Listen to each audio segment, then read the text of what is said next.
Hello friends, good morning. Welcome back to blogs of মামনে। তো কেমন আছেন আপনারা? আশা করি ভালো আছেন, সুস্থ আছেন। আমিও ভালো আছি, সুস্থ আছি। তো আজ হচ্ছে বুধবার।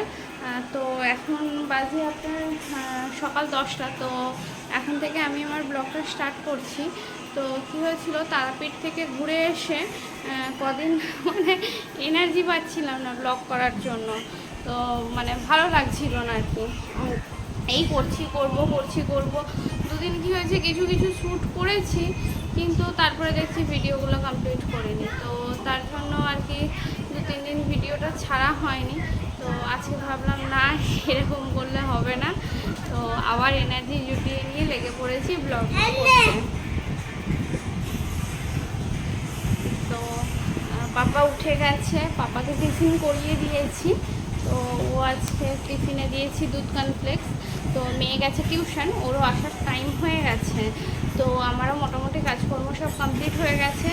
তো এখন বসিয়েছি চা, একটু চা খাবো। চা খেয়ে একটু কাজ আছে, তো বেরোতে হবে। তো চাটা বসিয়ে দিয়েছি। তো চলুন দেখি চাটা হয়েছে কি, তারপরে চাটা খেতে খেতে আপনাদের সাথে কথা হচ্ছে। তো চাটা হয়ে গেছে, চাটা এবার আমি ছেঁকে নেব।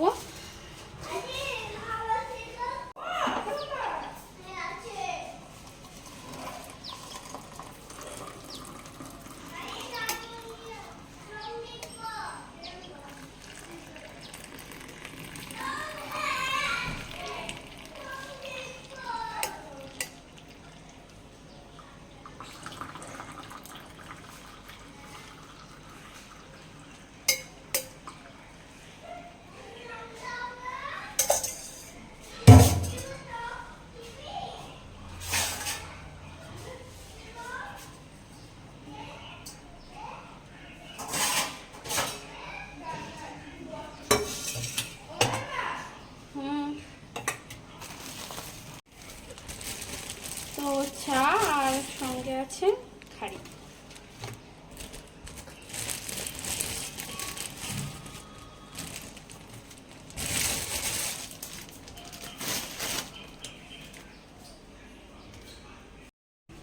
তো চলুন চাটা খেয়ে ফেলি। সকালবেলা লোকে এনার্জি ড্রিঙ্ক খায়, মর্নিংয়ে ডিটক্স ওয়াটার খায়, আর আমি খাই চা। আমার চা দিয়েই সকালের দিনটা শুরু হয়। মামা ফ্যানটা চালা।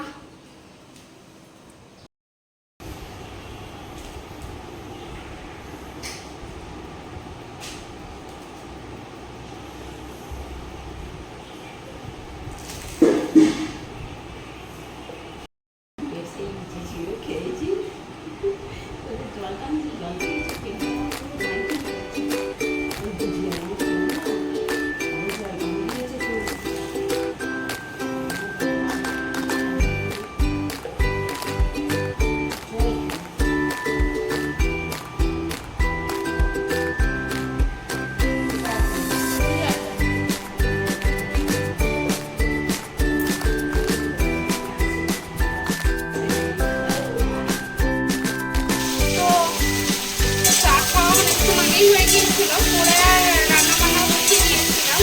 তো মোটামুটি রান্নাবান্না চলছে। তো আজকে রান্নার এই যে ভাত হয়ে গেছে, আর এখানে কচু আর আলু ভাজছি, আর চিংড়ি মাছ আছে। তো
তো আজকে এতটা লেট হয়ে গিয়েছিল, তাড়াহুড়ো করতে করতে আর মানে কিছু কথা বলার আর সময় পাইনি। তাড়াহুড়ো করে রান্নাটা করছিলাম, আজকে একটু বেরিয়েছিলাম। তো বেরিয়ে এসে দেখছি মানে বাড়িতে ঢুকতে ঢুকতেই 12:30 বেজে গিয়েছিল। তো ওই জন্য তাড়াহুড়ো করে একদিকে ভাত বসিয়ে একদিকে তরকারিটা চাপিয়ে দিয়েছি। তো মোটামুটি তরকারিটা আমার হয়ে এসছে। তো এবারে মাছগুলো দিয়ে একটু ফুটে গেলে তরকারিটা নামিয়ে নেব।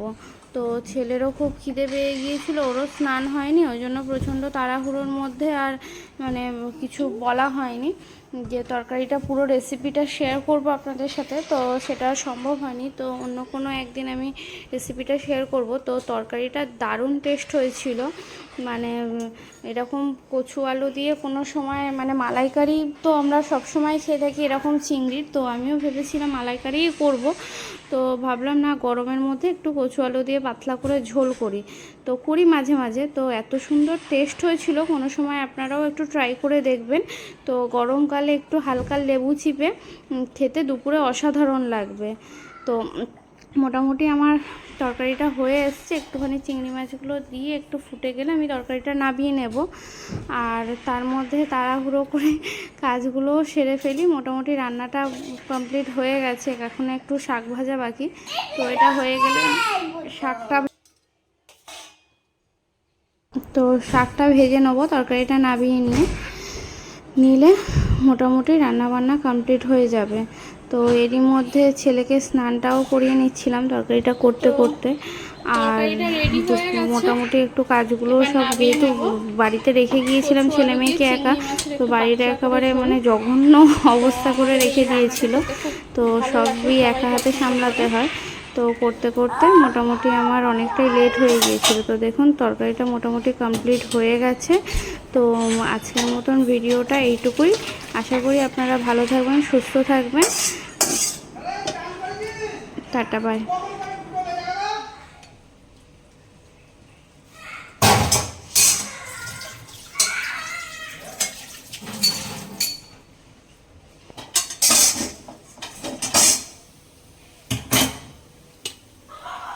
তো ফাইনালি হয়ে গেছে চিংড়ি মাছের কচু আলু দিয়ে একটু তরকারি। তো এবারে পাট শাকটা ভাজবো, শাকটা ভাজলেই রেডি হয়ে যাবে রান্না।